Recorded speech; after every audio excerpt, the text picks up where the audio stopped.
दिल्ली और आसपास के इलाकों में गर्मी से मामूली राहत, आज भी तेज हवाएं चलने के आसार। तेज हवाओं के बावजूद धूप में तपिश बरकरार, सेहत के लिहाज से सावधानी बरतना जरूरी। दिल्ली एनसीआर में आज 39 डिग्री रह सकता है अधिकतम तापमान, वहीं न्यूनतम तापमान 27 डिग्री सेल्सियस तक रहने के आसार।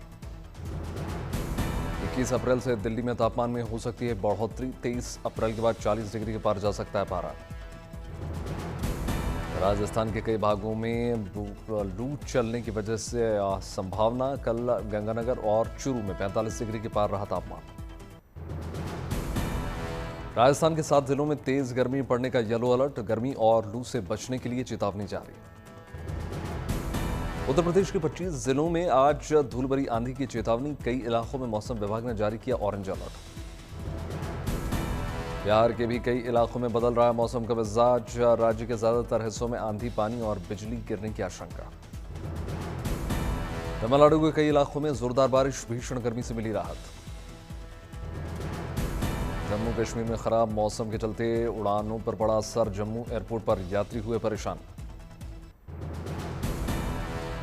जम्मू के कटरा में हुई भारी बारिश के बाद भी माता वैष्णो देवी के भक्तों का हौसला बुलंद।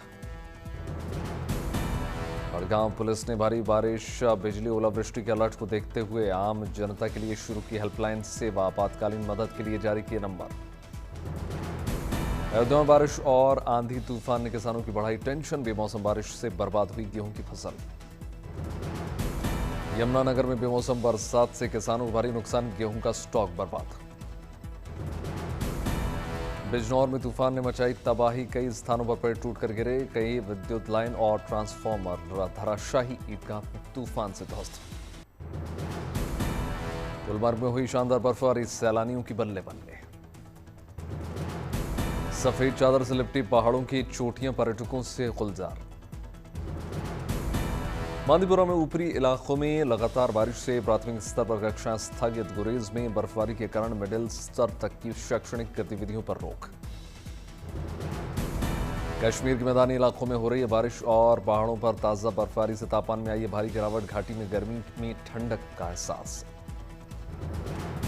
जम्मू कश्मीर के राजौरी में आया भूकंप व भयंकर तूफान से कई मकान हुए क्षतिग्रस्त, स्थानीय लोगों को करना पड़ रहा है परेशानी का सामना। मुर्शिदाबाद विवाद गरमाने के बाद अब पश्चिम बंगाल की मुख्यमंत्री ममता बनर्जी ने लिखा खुला खत, लोगों से की शांति और सद्भाव कायम करने की अपील। ममता बनर्जी ने बीजेपी और आरएसएस पर साधा निशाना, राज्य में झूठ फैलाने का आरोप लगाया। मुर्शिदाबाद हिंसा पर बढ़ी सियासत, बीजेपी नेता अग्निमित्रा पॉल ने की ममता बनर्जी को जेल भेजने की मांग। विश्व हिंदू परिषद ने ममता सरकार पर कसा तंज, करार दिया आक्रमणकारी और जिहादी। टीएमसी नेताओं ने राष्ट्रीय महिला आयोग के दौरे पर उठाए सवाल, संगठन को करार दिया बीजेपी का हिस्सा। कोलकाता में पश्चिम बंगाल के बीजेपी चीफ शुभेंदु अधिकारी की अगुवाई में निकाली गई हिंदू बचाओ रैली, मुर्शिदाबाद हिंसा का जगह जगह विरोध कर रही है बीजेपी। मुर्शिदाबाद में हिंसा को लेकर शुभेंदु की बड़ी मांग, बोले राष्ट्रपति शासन लगाकर हो चुनाव। मुर्शिदाबाद हिंसा मामले पर 21 अप्रैल को सुनवाई करेगा सुप्रीम कोर्ट, जस्टिस सूर्यकांत की अध्यक्षता वाली 2 सदस्यीय पीठ करेगी सुनवाई। हिंसा की एसआईटी जांच की मांग को लेकर जनहित याचिका। कांग्रेस अध्यक्ष मल्लिकार्जुन खड़गे ने कांग्रेस महासचिव प्रभारियों के साथ बैठक की, नेशनल हेराल्ड केस में ईडी की चार्जशीट को बताया साजिश। मल्लिकार्जुन खड़गे ने चार्जशीट में सोनिया और राहुल का नाम डालने को बताया साजिश, बोले बदले की भावना से हो रहा है काम। राणा संघ विवाद में घिरे एसपी सांसद सुमन से आगरा में मिले अखिलेश, बोले डरा रही है योगी सरकार, डिप्टी सीएम पाठक ने कहा सिर्फ सुर्खियां बटोरने की कोशिश।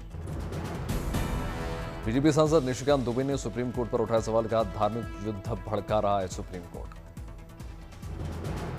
निशिकांत दुबे ने कहा अपनी सीमा से बाहर जा रहा है सुप्रीम कोर्ट, हर बात के लिए कोर्ट जाना पड़े तो बंद हो संसद। निशिकांत दुबे के बयान पर कांग्रेस नेता जयराम रमेश का पलटवार, कहा ये लोग सुप्रीम कोर्ट को कमजोर करने में लगे हुए हैं। सलमान खुर्शीद ने निशिकांत दुबे के बयान पर जताया दुख, कहा हमारी न्याय व्यवस्था में अंतिम फैसला सरकार का नहीं सुप्रीम कोर्ट का होता है। सुप्रीम कोर्ट पर निशिकांत दुबे के बयान से बीजेपी ने किया किनारा। कहा पार्टी अध्यक्ष जेपी नड्डा बोले पार्टी का बयान से कोई लेना देना नहीं। निशिकांत दुबे के बयान पर बोले कांग्रेस नेता दिग्विजय सिंह उनकी नहीं है कोई अहमियत। 1 इलेक्शन को लेकर दिल्ली बीजेपी की अहम बैठक राष्ट्रीय महामंत्री सुनील बंसल करेंगे अध्यक्षता। 1 इलेक्शन के मुद्दे पर बीजेपी विधायकों से चर्चा करेंगे सुनील बंसल। बैठक में मुख्यमंत्री रेखा गुप्ता और दिल्ली बीजेपी प्रदेश अध्यक्ष वीरेंद्र सचदेवा मौजूद रहेंगे। महाराष्ट्र में ईवीएम से कथित छेड़छाड़ के आरोपों में मुख्य निर्वाचन आयोग ने किया इसको खारिज। कहा आरोप लगाने वाला अधिकारी चुनाव ड्यूटी पर नहीं था तैनात। वक्फ मामले पर आज से बीजेपी चलाएगी देशव्यापी अभियान। नए कानून के बारे में जागरूकता फैलाएंगे। नए वक्फ कानून के बारे में मुस्लिम समुदाय में कंफ्यूजन दूर करेगी बीजेपी। 5 मई तक चलेगा अभियान।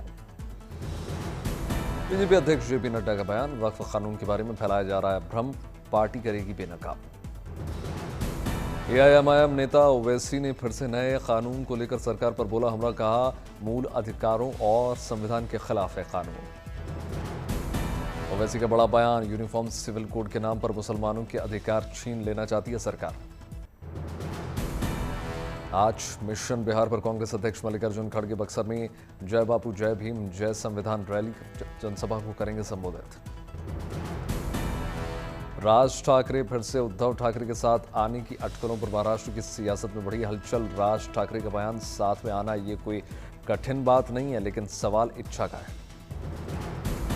राज ठाकरे के बयान पर बोले उद्धव ठाकरे जो भी महाराष्ट्र के हित के खिलाफ होगा उसे घर बुलाकर खाना नहीं खिलाएंगे। उद्धव ठाकरे और राज ठाकरे की एक साथ आने की अटकलों पर बोले महाराष्ट्र के मुख्यमंत्री देवेंद्र फडणवीस अगर लोग आपस में दूर कर ले मतभेद तो इससे अच्छा और क्या है। शिंदे सेना गुट के कैबिनेट मंत्री संजय शिरसाट का दावा। राज ठाकरे और उद्धव ठाकरे के बीच गठबंधन 100% नहीं होगा।